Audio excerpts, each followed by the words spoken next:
So what other objections you got? What else is stumping you? Bob, I've got a question. It's Wendy. Some of my objections in my areas because I'm in a rural area, Right. extremely rural, so the demographics are under 200, so you can't really get a lot of investor type. Okay.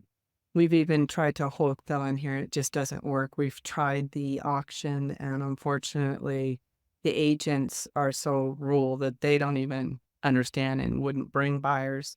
Hard to Uh, drive competition when there's 10 people in an area. Joke. exactly, there you go, and so that's what we're facing, but I'm starting to see a shift. We've had people from the Bay areas because 'cause I'm 4 hours from San Francisco, and they've been coming inland and buying vacation homes here and then ended up retiring here, so I'm starting to see flux or a change, if you will. So I'm honestly thinking, "Okay, let's start tracking the demographics. Have they moved upwards a little enough to maybe try this again?" What are your thoughts on approaching that? So it's not necessarily an objection, but I'll give you a strategy. How's that? So if I know that, and there's ways to find it out from your title companies, and there's some Redfin tools that you could use, although your area is small enough, I'm thinking Redfin doesn't track that. But let's use San Francisco as a place. I would sit there and start reaching out to agents in San Francisco, LinkedIn, Facebook. Hey, I have a lot of people moving from San Francisco to your area, and I'm looking to partner up with referral agents in the Bay Area that may have clients moving to my area. If you send a Facebook, a LinkedIn, an email message to agents in San Francisco, like how many of them are going to tell you, lady, what the hell are you doing? Don't bug me. You're not going to hear that, are you? They're going to go, yeah, I do that.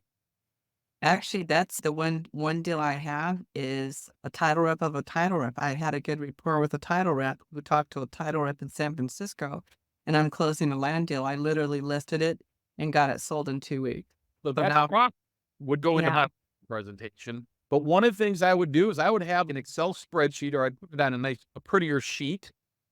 And I would take and get, let's say that you had 50 agents in San Francisco say yes. I would even try for more, right? So 50, 100, whatever it is. In my listing presentation, I would bring that up. Hey, one of the things that I do, folks, is I've got 100 agents or 50 agents in the San Francisco area. About 21% of our purchases are people coming from San Francisco. And one of the things that I do different than all the other agents here is I literally, the minute I take your listing and I get back to the office and get it into MLS, I'm sending an email out to my referral partners in the Bay Area and let them know that I've got another home that they can talk to their clients about. Those are just some of the things that I do that goes over and above what the average agent in my area does, because I promise you, nobody in your area is doing that. And now you actually have a document that you could show, whether it was an Excel spreadsheet. There's 10 different ways I could tell you to put it together, but that absolutely would be in my flipping listing presentation. And then if you found out that there was another city, whatever, say LA, whatever it is, do the exact same thing and say, hey, I've got 100 in San Francisco, I've got 75 in LA. And one of the first things they do, hey, just bear in mind 20% of our closings are coming from people coming from here. So I network in those areas with other agents to be able to expose your home to them. okay, I like that because because I like the bidding side of it, but it's just we're not quite there. But I want to be that. I want to be that agent that breaks in because I know that we're building up. We're getting to there, but I want to be that front agent. For agent for 7 years, the last 7 years, agents have told me I was nuts. I told them what was coming. And you've heard me say this, Wendy, and it came, didn't it? And Absolutely. now I'm laughing. And now they're trying to figure out how to do the business and how to do things, and we're just smoking along with it. But at the end of the day, everything in real estate, at least in my opinion anyway, is about being different, right? The name of my marketing company is Red Zebra Marketing. Think of a real estate agent. You're just a commodity, in case you didn't know that. There's about 1.4, just short of 1.5 million now, according to their latest numbers. And think of us like zebras. You're out in a field of zebras, all black and white stripes. Everybody's the same. All of a sudden, the zebras part and out walks this zebra with red and white stripes. Hell, you're going to slam on the brakes, pull the car over, and take a picture of that red and white zebra, right? What are you doing in your real estate business to be a red zebra, to be different, to do things that others won't? If the answer is you're not doing anything, then doing anything different, then guess what, guys? You're not going to make anything less than the average amount of money. You've got to go over and above. And you have to think about all these problems, all these agents freaking out. Oh my God, what am I going to do? And how the buyers and all this other crap. There's all kinds of solutions. In my opinion, I think this is probably the greatest time ever to be in real estate. It's going to be completely disrupted. Consumers are going to be open. Buyers are going to be open. Sellers are going to be open. Agents have to be open because most of them aren't going to figure it out. This is an exciting time for me. So I'm not afraid of it. We're just creating processes to take care of the objection. Because some of the things that I've shared with you guys, would you get objections after you send those things to people? So it's not that I don't want to answer objections for people. I want to take them as they come along. And I do spend a lot of time sitting in a library, planes, airports, hotels, literally just thinking, how do I answer this objection before it comes up? And then when it does come up, I'm practiced in it. I've role played it. I can do it with tonality. I can do it with intention, right? Did you guys notice how I pause and do different things? Wendy, that's really interesting. Could I share a couple ideas with you? Guys, it's all scripted, but it sure didn't sound like it, did it? Once you know what you're going to say, then you can put it into your conversational tone. So people always ask, hey, Bob, could you give me that script? And I can. I hate doing it because people will take and then memorize it and go, Wendy, would it be okay if I answered it like this? You're not going to get the same result as if you put thought and emphasis, pause in it. You have to be practiced. One of the reasons I like doing these things live is I love to have people try and call me out and beat me. When I do this live at events, I say, all right, guys, here's how this works today. Anybody who can stump me, I'm going to buy them a drink in the bar after we're done. However, if you can't stump me with your objection, then you're going to buy me a drink. And let me just tell you, in 30 some years, I've never bought a drink, but today could be your lucky day. I love doing that because it's all practiced and rehearsed. It's all thought through. There isn't an objection. If I can answer it in my process, it's not going to come up. And even if it did, like Dick, I'm not ready. I got an interview with another couple of agents. Great. Here are 3 questions you need to ask, and then ask yourself which one's going to get you the most money, how long will it take, and how much hassle and headaches are you going through? And if you think that's not a big deal for people, I get a lot of agents go, the hassle and headache, there's nothing we can do about that. Not that big of a deal. Guys, CoreLogic did a study, it's about 18 months ago now, that 77% of people selling their home are willing to give up 5 to 10% of their equity just to avoid our process of listing and showing a home. When you have 77% of the people, 3 out of 4, hate your process so bad that they're willing to give up, let's say the average price of a home in America is a little over 400, call it 400. They're willing to give up $20,000 to $40,000 in equity. 3 out of 4 of them are willing to do that because they hate your process. Can we agree you might want to try to figure out a solution? So for us, the way that we do, we put your house in MLS. You just can't get access to it until we do the 2-day open house. And you maybe sit there and listen to this and go, oh, that's bullshit. My MLS says you have to show it within 24 hours or whatever. Cool. We fought that fight 3 years ago. We're going to do this our way. It's our process. We'll set it up in showing time. We'll make it available. And my seller's just going to reject every showing, period. And you'll come to my open house. And there's reasons that I do that. So when you have a process that we can eliminate that, folks, all you have to do is be ready, keep the house Friday night, clean up the house, and get out for a few hours on Saturday and Sunday. We'll be done. By Wednesday, we'll be set. So that's how we're able to do it. So if I know the things people want up front, then I have to figure out how to deliver it to them and make that my process. So what you have to do. What other objections?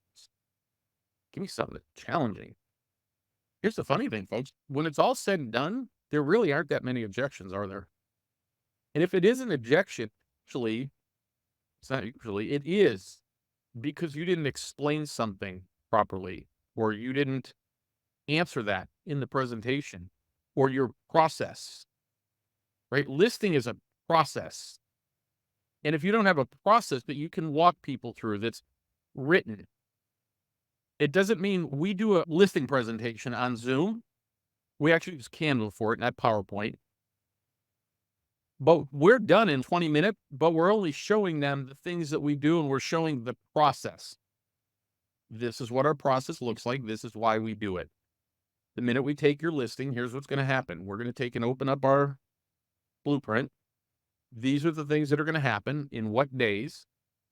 This is what's going to happen at our open house, so that, God forbid, I get hit by a truck and we schedule your open house for 2 weeks from now. One of my agents is going to come in. They follow this checklist to a T to be able to do that. And when you show them those things, we have examples of photography. You go, photography is not a big deal. I've got, you can watch one of my webinars. Like one of my son's listing, we had a listing 4 doors away, was the exact same house, same neighborhood, on the market 4 days ahead of us. We had professional photography done. They took a cell phone picture of the backyard that had dead grass and a basketball hoop, the ones that you put sand in. That was their thumbnail picture on Zillow.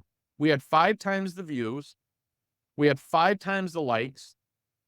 We had, I think it was 208 people at our open house. They sold their listing for $310. We sold ours for $371. You think photography didn't have a piece of that?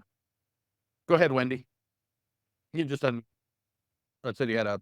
Oh, I'm Eh, sorry. So on having those questions, so to get into it real quick, I have a listing, 16 acres, a house. We've been trying to get that one sold for almost a year. Unfortunately, it used to be a grow operation. So long story short, the sellers are sticking with me, and now they've actually thrown me a 40-acre property and getting that. And the first thing he wanted to do was negotiate commissions because he heard in the news about, oh, I don't have to pay buyers commissions. So I think in listening to you, I did make one mistake because, and I don't know if other agents have made this mistake or not, but, and I did not use the word commission. I said, I'm going to tell you right now, my fee, irregardless, is 4.5%. If you want to give me 10%, I would be happy to go and market that so that other agents come in, and I would split that with those agents. But I'm going to tell you right now, if you want to get into fees, my fee, no matter what, is 4.5%. And it's like an open house. If I were to do an open house, I'll probably bring in, if I'm lucky, 17% of the buyers. If we want to bring in more than the 17% of the buyers, then I would suggest that you also offer some type of fee to the buyer. Right. So I did that wrong, didn't I? No, no, No? I'm a little Okay. bit different language, but no, that's 100% it. I would just Okay. get from the perspective. One thing that I love is that you know your value. My fee is 4.5%. Have a good day. Thanks. Bye. Yeah, I'm very straightforward on that. And if they try to argue, I say, look, if you're going to argue with me and you're going to try and gentle me down, then you're testing my negotiation skills. And my job is to negotiate for you. And my fee is 4.5%. And we're not going to negotiate any further. So I don't like usually taking that tack. That's what people do is, yeah, if they can't negotiate my own fee, how am I going to negotiate your house? I don't love doing that. So here's how I would Okay. approach that. Hey, Wendy, here's the good news. I don't know if you know that, but you never had to pay a buyer's agent fee. That was never really part of it. But we agree that if I can create competition, if I can get buyers to compete for your property, when buyers will compete, you're going to win, right? And if you need an example of that, the last 5 years in the real estate market prove that. Now, we have a couple of things working against us. Number one, we're in more of a rural area. Number two, it's land. We don't have the large database of people that are looking for land in this particular area. So if we don't offer a fee to a buyer's agent, that means we're not going to do anything to reach out to their buyers to try and create competition. Long term, that's probably going to cost you more than what it would cost to offer a fee. So are you comfortable in not offering that fee? Let's say they go, yeah, no, I still don't want to do it. All right. So cool. Remember I said 20% of the sales right now, and land might be a different number. So I'll let you know that number, right? So let's say 20% of the people that are buying land here are coming from San Francisco. I work with 100 agents, 50 agents, whatever your number is in the Bay Area, promoting my listings to their clients that are looking to move out of the Bay Area. That means if I don't offer a buyer compensation to them, then I can't market to a place where 20% of the buyers are coming here and buying property. Does that make sense to you? Yeah, I like that approach, and it's so true. Well, That's it's what 100%. yeah, Here's the cool part, guys. Anything that I just said is 100% true. Once we understand that the reason that a seller can't sell a house for as much money as they can working with an agent, even a crappy one, a new one, is because the MLS creates some level of competition. Now, we have to take it further than that, but just that alone shows that. So that's why that question about, hey, our job is to create competition. That's fine. I'm going to go out and market your property. But that means those 100 plus agents in San Francisco, the however many you have in your MLS, and then the people that are coming from other areas. When we don't offer, that means I can't market to that, which restricts my ability to create competition. Now, I'm not going to lie. In your market, it's going to be harder to. Are you going to get 10 people giving highest and best offers on land? Doubt it. But it makes it even more important because that's who you're marketing to. If you can get one or two on the hook, that would be great. And the truth is, I'm thinking if you can get one on the line, that's pretty good right now in your market. So part of your marketing has to be, let's spread that out, because when they do that, it's just simply say, no problem. We're just going to eliminate that. And if we understand the concept, when buyers compete, sellers win, and we have a 5-year history of it, it's driven up real estate prices just short of 30% nationally because buyers are competing for these properties. It just puts you at a huge competitive disadvantage, both in terms of how long we take to sell the house and how much competition we can create. But Wendy, it's totally your decision. Up to you. It wouldn't be what I would do, but it's not my decision. that's perfect. I love that. And I'll tell you what, because I'm so adamant about just and you could tell the way my approach is that I'm gonna tell you right now, my fee is 4.5%, and I'm not gonna negotiate less than that. And he did, of course, allow me to list the property, and we were able to get the listing for 8.5%. So 4 per and normally land listings are 8 to 10%. So I'm in that margin and I am able to, but I like your idea because literally when I'm done here, I'm actually going to be picking up the phone and I'm going to be calling my title rep connection in San Francisco and getting a list of agents out there that would be able to come in because now I've got 6 land listings that I've got to offload. And here's the cool part, Wendy. The minute, so maybe not the minute, put it in MLS. But part of your marketing checklist now, right? That blueprint that you could share with people. Hey, this is what I do. That's item number 4. I'm sending this out to my Bay Area agents. I'm sending it out to my LA agents. I'm sending it out to Boise or wherever else you're getting people moving in from. It's right on my checklist that I'm going to do that. What you did, so remember this, guys. I call it proof over promise. When you have a process that you can prove worked, then you don't have to promise. Because what happens, most agents come in, oh, hell yeah, I can get you the highest price, no problem. Look at this. My average sale to listing ratio is this and this. People don't give a crap. They need to know, how are you going to do it? That's what they're going to feel comfortable with. Hey, Wendy, that's great, but you can make these numbers up. Because I'd be sitting there going, this chick's just making his numbers up. And I don't know if any of this is true. But when you actually walk me through your process and you say, hey, I've got 122 agents in the Bay Area. Here they are. They're in an Excel spreadsheet. I have them set up in my database. Here's a picture of them in my database that as soon as my assistant gets us into MLS, we're putting this out. Matter of fact, if you look on my blueprint here, when we launch a new listing, this is item number 4. Which one's going to hold more weight with them? Man, this girl's got her stuff together. You have a process that you can prove that you follow, number 1. You can prove that it works because you have results. And now you're not a salesperson just going, oh, yeah, I could do that. Yeah, I do that too. That's just promising people. They don't know that it's true. And when they don't know it and you can't demonstrate it, you won't convert it well, period. When we talk about photography, I take that picture of my son's listing, say, here's theirs, here's ours, this is what that looks like. Here's how many views we've gotten. This is what our marketing does. We got 5 times the views. They sold theirs for 310. We sold it for 371, 530.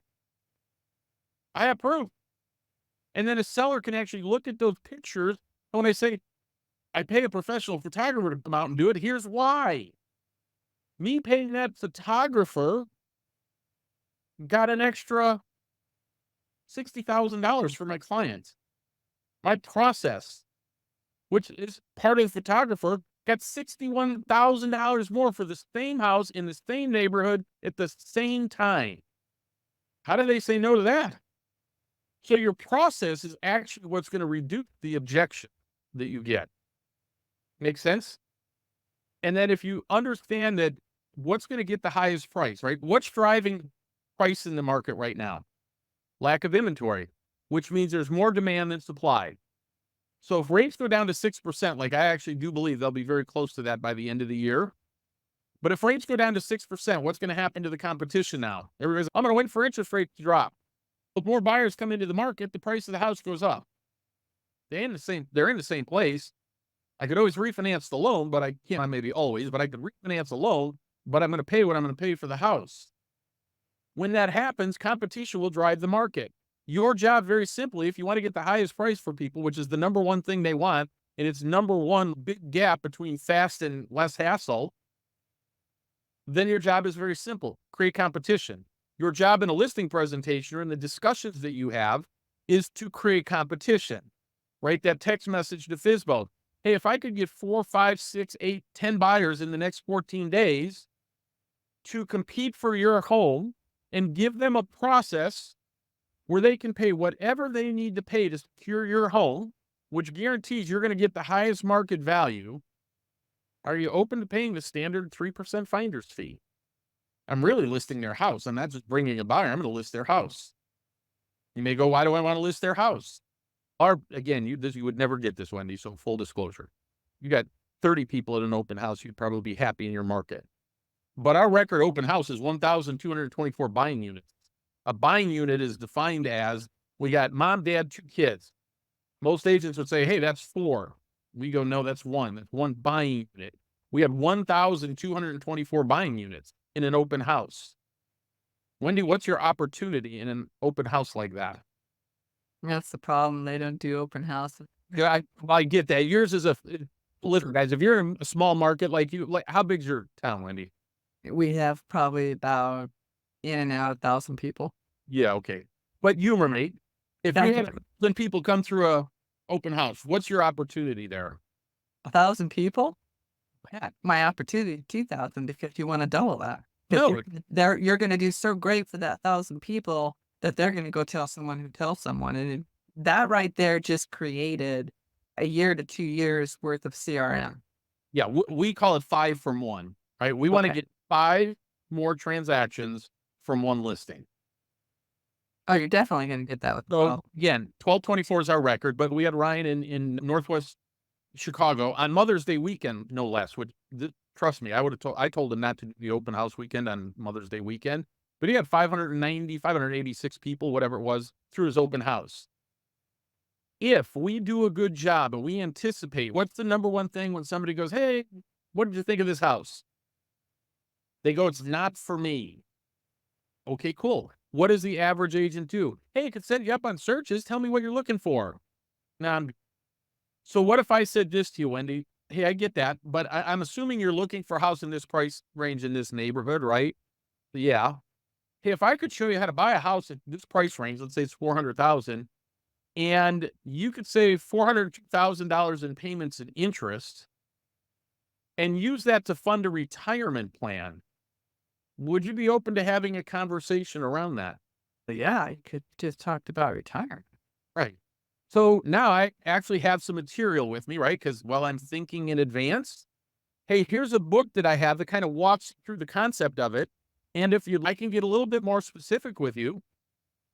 We could jump on a Zoom call, just scan this and schedule a time. Or what I do is I do a seminar a couple times a month. Wendy, what I'm doing on Thursday at 7 o'clock on Zoom, I'm going to teach a class for people that are interested in how that could work and show them how to use a government rebate to pay their home off in 7 to 10 years. Is that something you'd be interested in jumping on? Yes. So if my strategy is I want to get 5 from 1, you're going, Bob, you teach listings only, and I do. But according to NAR, 63% of every buyer has a home to sell. I'll pass off the buyer, and I wouldn't do it in your market, Wendy, because of the big of a market. I'll take whatever payday I can get there. Full disclosure. I'm going to pass those buyers off to another agent that's on my team, have them pay me a 25% referral fee. I'm taking the listing, you're taking the buyer and paying me 25%. So my job now is to teach agents that I have working my open houses how to say what I just said and how to invite people to that seminar, because now we can have a conversation about how we work with them. And nobody else does that. So that's the thought process of thinking in advance, right? Planning this stuff out, having a process, having a strategy. We literally have an open house checklist. Here's what you need to have ready for it. Boom, boom. This is what you have ready for a selling list, a selling lead, right? The neighbor is coming in going, holy crap, what's going on here? Yeah, we were thinking about selling the house like early next year. What are you doing? You want to have stuff ready for them, don't you? You're going to have buyers. You're going to have investors. What do you have available to talk to them that's different than what the average agent says? When people walk in the front door, hey, how you doing? Blah, blah, blah. You working with an agent? I love that one. Our natural DNA response to that is yes. Stop asking that question. No, they're not. Here's the good news, guys. This is why all this stuff about, the buyer's gate, got to have it. Guys, if they don't have an agent with them, they don't have a buyer's agency agreement, which means you're free and clear to work with me. You're open season. And I guarantee I can convert you, because I convert you into business because other agents don't say what I say. It's like the greatest time ever to be in real estate. But we have to plan this out in your process. What you have available, what's in print, what does that look like? Oh, my title company makes this up. My lender makes this up. Hell no, they don't. You have it made up because it's your brand. Real estate agents have to understand this. It's the brand of you. What's your brand look like? What's your brand say? Your value proposition can become your message, your voice, and let that do all the heavy lifting for you. They already know in advance. If you're an expired listing and you're not thinking about putting your house back on the market, and I send you my 40-page book of how to get the most amount of money for your home in 14 days or less, and you read it, my book pre-sold you on the process. So when you pick up the phone and call me, you're already a listing. That's the brand of me. I'm not going to get objections. They might go, hey, I didn't really understand this, or I didn't really understand. That's not an objection. That's a question. Make sense? So what other objection? That's the coolest part, folks. Another thing I like about doing these, there's really not that many objections, are there? All right, any other ones? I'm not sure. I may end up splitting this into 2 podcasts because it's an hour and 21 minutes. And I will edit it down. Any other questions that are stumping you? Any of you guys interested in, what would you say, what does a buyer's conversation sound like now? Any of you guys interested in that one? I don't have to go through it. You tell me. Yes, I am. Okay. I was going to say, I could save it for another podcast. All right. So let me pull this one up. This one I don't have memorized, right? Because I don't do really many buyer's things, but I did sit there and write it out. So if I was sitting down with somebody and say, hey guys, let me start by pointing out some important stuff up front, right? By law, agents are now required to work under a buyer representation agreement, which is actually great news for you as a buyer, because you'll have me acting as your fiduciary advisor, providing answers and solutions to things when they come up, and always having me in your corner, protecting your rights. Best of all, you don't pay me a penny until you found the perfect house, got it at the right price, got your financing sorted out, got all your inspections done and negotiated with the seller, and the transaction's closed. That's actually when I get paid. It's always been like that. Now, if I don't help you get to the finish line and I don't get paid a dime, My fee for representation, if I do get you to the finish line, is either X dollars or X percent. Now, in many cases, we negotiate with the seller to have all or part of that fee paid on your behalf. What I'm going to do is make the process super transparent for you. So when you get some houses that you're interested in, I'm going to do the research on those up front prior to visiting them. So you'll know what your out of pocket expenses could be on those property. That way you can decide up front if you still want to see those homes. Make sense? What did I just explain to them, folks? I can't go into MLS anymore and see what the buyer's agent comp is. I have to call the freaking agent.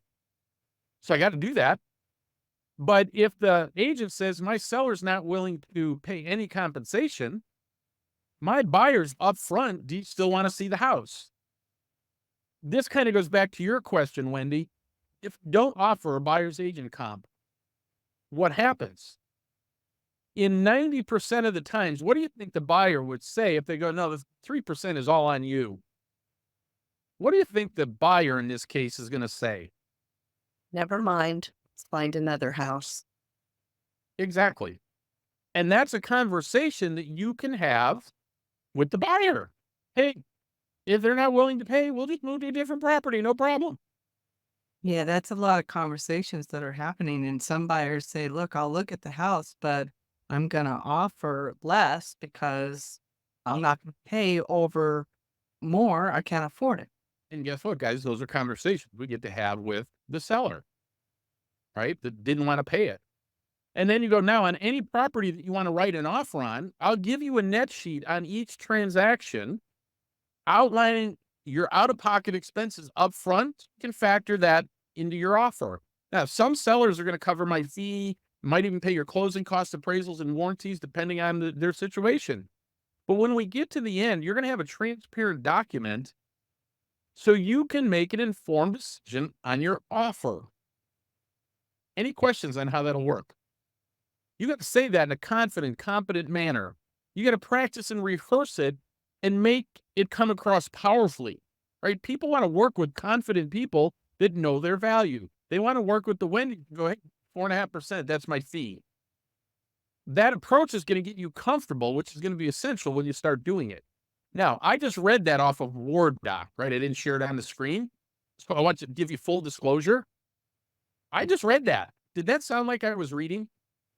That's where you have to get to, where you can say that and be confident without reading it. But the cool part is that's conversation you do have to start having with your buyer. But that's also literally, I would take that script that I have and say, hey, Mr. Seller, let me tell you why this is so important. This is what happens when agents sit down with a buyer right now.